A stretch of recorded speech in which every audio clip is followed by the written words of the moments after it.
Bon, je m'excuse pour la fin abrupte du vidéo précédent. Je savais pas qu'on était limité à 15 minutes sur cet outil-ci. Pour récapituler donc les chantiers que je vous proposais, M. Qualga, dans la vidéo précédente.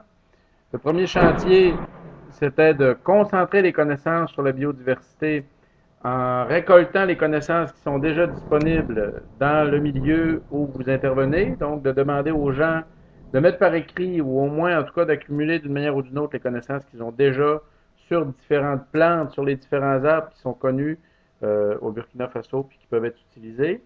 Plus on aura un grand nombre d'arbres utilisables, mieux ce sera. Ensuite, d'augmenter la biodiversité réellement présente dans l'hectare de terrain, puis d'augmenter la biomasse par mètre carré de l'hectare de terrain qui est protégé. Ça, c'était le deuxième chantier. Troisième chantier, établir une petite section de pépinière dans l'hectare protégé. Quatrième chantier proposé, planter quelques graines de moringa en pleine terre à l'intérieur de l'hectare protégé en ayant eu soin, en ayant pris soin de tracer dans l'hectare des baissières pour retenir l'eau de pluie, pour tester le concept des baissières, puis pour tester aussi si les graines de moringa poussent bien quand on les plante en pleine terre. Donc, on testera au fond des baissières, au milieu du talus, sur le talus, pour voir de quelle manière réagissent les semences à ces différentes hauteurs-là dans les baissières. Dernier chantier, tester différentes guildes de plantes en testant différentes associations de plantes pour voir quelles sont les associations de plantes qui permettent la plus grande prospérité dans les cultures qu'on effectue. C'était les 5 chantiers que je voulais vous proposer. Je vous mentionnais à la fin que des gens au Burkina Faso ont probablement déjà commencé à tester des associations de plantes pour voir quelles plantes peuvent aider quelle autre plante, puis que ça vaudrait la peine de rentrer en contact avec eux. On pourra fouiller sur Internet pour voir s'il y a déjà des gens qui font de la permaculture au Burkina Faso. Je suis persuadé qu'il y en a déjà, soit au Burkina Faso, soit dans un pays qui a un climat comparable à celui du Burkina Faso. On fouillera ensemble. Jean-Marie, je tenais à te remercier sincèrement pour tout le travail que tu as déjà fait avec la communauté de Tanguay jusqu'à maintenant. Moi, j'ai beaucoup aimé travailler avec toi dans ce projet-là. Je trouve que ça a été une belle collaboration. J'ai vraiment hâte de voir comment va prospérer maintenant le jardin, maintenant qu'il est bien protégé, puis maintenant que des arbres ont été réellement mis en terre. Euh, il y a toutes sortes de possibilités maintenant qui sont ouvertes aux gens de la communauté de Tanguay, maintenant qui ont commencé à planter eux-mêmes des arbres. Ils peuvent commencer déjà à faire grandir leur hectare s'ils commencent à planter des haies qui vont bloquer d'autres espaces. Une fois que ces haies-là de plantes avec des épines vont avoir poussé. Ils peuvent déjà commencer à préparer d'autres plans pour les années prochaines. C'est un beau projet qu'on a démarré ensemble. Je suis vraiment fier de ce projet-là. J'espère que de ton côté, le projet est à la hauteur des rêves qu'on avait partagés ensemble. J'ai bien hâte d'en voir la suite.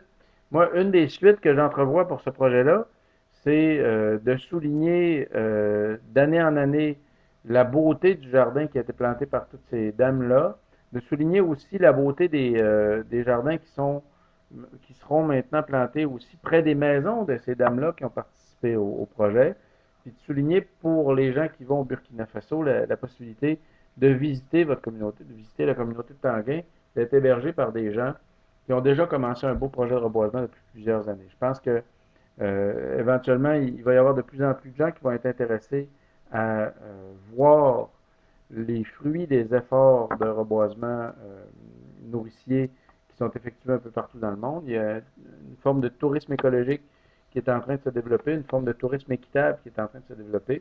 Je pense que les dames qui ont travaillé avec toi, après en avoir fait la vérification, ont constaté que certaines des maisons de la communauté pourraient très très bien être d'excellents lieux d'hébergement pour des visiteurs éventuels.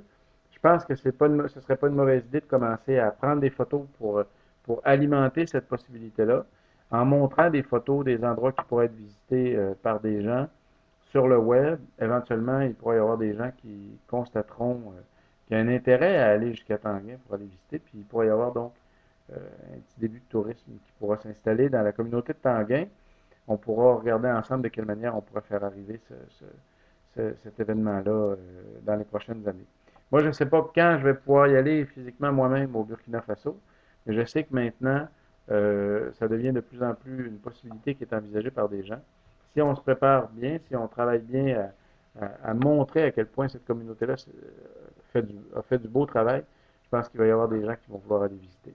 C'est que voilà, c'est la prochaine étape, je pense, qu'on pourrait donner à nos efforts, en plus de maintenir évidemment les arbres bien arrosés pour être bien certain qu'ils ne vont pas sécher sur place, puis qu'ils vont continuer d'enfoncer leurs racines dans le sol du Burkina, puis continuer de donner des fruits pour cette génération-là, mais pour les prochaines aussi, puis fruits qui seront eux-mêmes porteurs de semences, qui permettront de faire grandir encore le petit bosquet que vous aurez planté ensemble sur le parcours de la Grande Muraille Verte. Merci beaucoup donc Jean-Marie pour tous les efforts que tu as mis dans ce projet-là. Transmets mes salutations puis mes remerciements sincères à toutes les personnes impliquées dans le projet. Ce sera toujours un plaisir de voir les photos dans la suite des choses. Continue de me garder informé. Ça me fait toujours plaisir de lire chacun des emails que tu m'envoies.